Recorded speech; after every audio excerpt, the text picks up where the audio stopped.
Salut les amis et bienvenue dans cette troisième vidéo qui porte sur l'apprentissage de l'algorithme. Dans cette vidéo, nous allons voir comment nous pourrions afficher un message à l'écran à l'utilisateur et nous parlerons également de la récupération de données. Dans les vidéos précédentes, nous avons étudié la structure générale d'un algorithme où nous avons précisé qu'il fallait donner un nom à notre algorithme.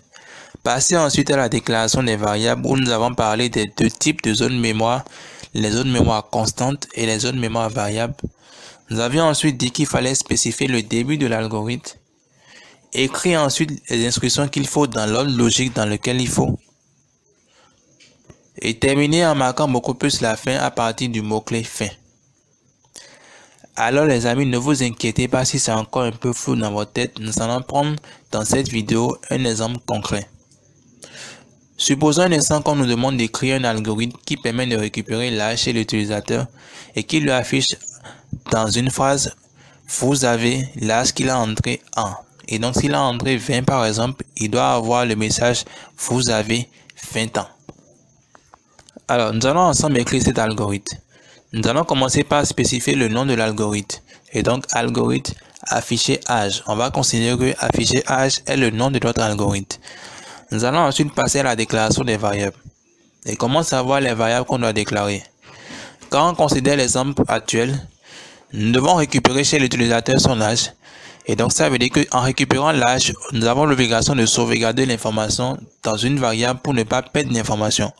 Et donc il nous faut déclarer une zone mémoire variable. On va donc commencer par écrire le mot-clé var. Ensuite, on va donner le nom de la variable qui est âge et nous allons maintenant préciser le type de données à sauvegarder dedans qui est un entier. Nous allons marquer ensuite le début maintenant de l'algorithme. Et nous allons commencer par afficher un premier message à l'utilisateur, le message bonjour et bienvenue. Pour pouvoir afficher à l'écran un message à l'utilisateur, nous devons utiliser le mot-clé afficher. Et donc avec afficher, nous ouvrons juste les parenthèses et entre les griffes, nous précisons le message qu'on souhaite mettre à l'écran à l'utilisateur, comme vous le voyez au niveau de votre écran. Nous allons ensuite lui afficher un second message qui va lui demander maintenant d'entrer son âge.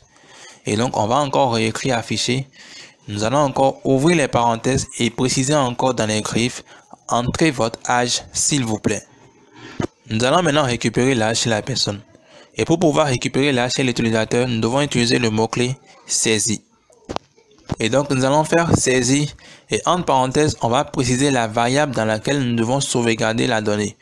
Et donc ça nous donne saisi entre parenthèses âge. Jusque là, nous venons de récupérer actuellement l'âge chez la personne. Il nous faut maintenant renvoyer le message à l'écran. Et au niveau du message qu'on doit afficher, c'est un message personnalisé.